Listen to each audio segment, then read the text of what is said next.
Which flying mammal is known for using echolocation to navigate and hunt?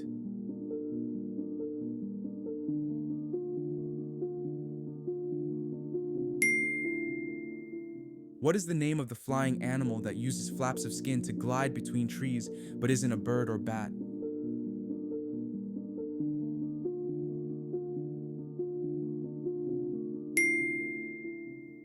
Which animal uses the ability to glide through the air as a way to escape from predators?